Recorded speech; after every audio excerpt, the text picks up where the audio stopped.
જ્યારે આપણો સમય ખરાબ આવે, હરેકના જીવનમાં સમય ખરાબ આવે છે.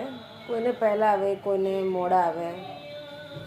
અને એ ટાઈમમાં તમને ઘણા લોકો મદદ બી કરે અને ઘણા લોકો ના બી કરે. મદદ કરી બહુ સારી વસ્તુ છે અને કરવી જ જોઈએ કોઈના ખરાબ સમયની અંદર. બોલો, શું કરવા આવ્યા તમે? આપણને એ ટાઈમે એવું લાગે કે હા, આ વ્યક્તિ મારા માટે ભગવાન થઈને આવ્યું છે. અને આપણે મદદ બી લઈએ કે ભાઈ ચલો, કોક તો છે જે આપણને મદદ કરે છે. પછી દિવસે દિવસે એ સમય જતો રહે છે, આપણા સારા દિવસો આવે છે.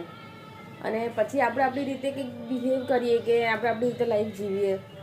અને કદાચ નાની કોઈ એવી મિસ્ટેક થઈ જાય એટલે જે રીતે આપણને મદદ કરી ને આપણને ટોન્ટ મારે કે અમે તમારા માટે આમ કર્યું હતું, તેમ કર્યું હતું, ફલાણું ઢીકણું પૂછ્યું, બધું આપણને ગણાવે.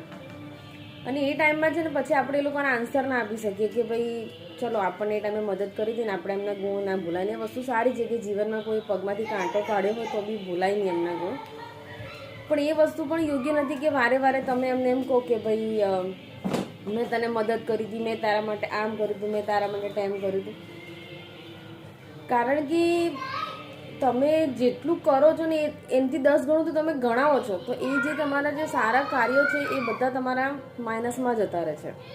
એટલે હંમેશા લાઈફની અંદર તમે કંઈક સારી વસ્તુ કરો છો તો એ બહુ સારી વસ્તુ છે. જે ભગવાનના શું કહેવાય છે કે ભગવાનને તમને મોકલ્યા છે એ વ્યક્તિનું કામ નીકાળવા માટે. તમે નિમિત્ત સારી વસ્તુના બન્યા છો. તો એવા કોઈ અપશબ્દો કે એવા ટોન્ટ મારીને ખરાબ ના બનો કે તમારા સારા કરેલા કાર્યો એ બધા તમારા છે પુણ્ય એ બધા પાપમાં જતા રહે. જે સારું કરો છો તો સારી વસ્તુ છે, ના થાય તો નહીં કરવાની. પણ ક્યારેય કોઈને એવું નહીં કહેવાનું કે મેં તારા માટે આમ કર્યું છે, તારા માટે તેમ કર્યું છે. એને સામેવાળાને એવી લાચારી ફીલ ક્યારેય બી નહીં કરાવવાની. અને બને ત્યાં સુધી કોઈની મદદ બિલકુલ નહીં લેવાની. કારણ કે એ જે તમારો જે સમય છે ને એ જતો રહેશે. કોઈ બી સમય ટકતો નથી, સારો હોય કે ખરાબ હોય. પણ કોઈની લીધેલી જે મદદ છે ને એ આખી જિંદગી તમને એવું થશે કે મારે આ વ્યક્તિને કેવી રીતે ઋણ ચૂકવવું છે, ક્યારે નથી ચૂકવી શકવાના. એટલે બને ત્યાં સુધી કોઈની બી મદદ નહીં લેવાની, સિવાય કે ભગવાન, જે બી તકલીફ હોય એ ભગવાન સામે રજૂ કરવાની. એ જ આપણું બધું પાર પાડે છે. માણસો જેટલું કરે છે એનાથી 10 ગણું સંભળાઈ દે છે. એટલે મહેરબાની કરીને ક્યારેય બી કોઈની હેલ્પ નહીં લેવાની. હેલ્પ લો તો પણ એવા વ્યક્તિ લેવાની કે જે તમે એનાથી અજાણ છો. પોતાના ઘરના માણસની ક્યારેય બી કોઈ બી રીતે મદદ નહીં લેવાની.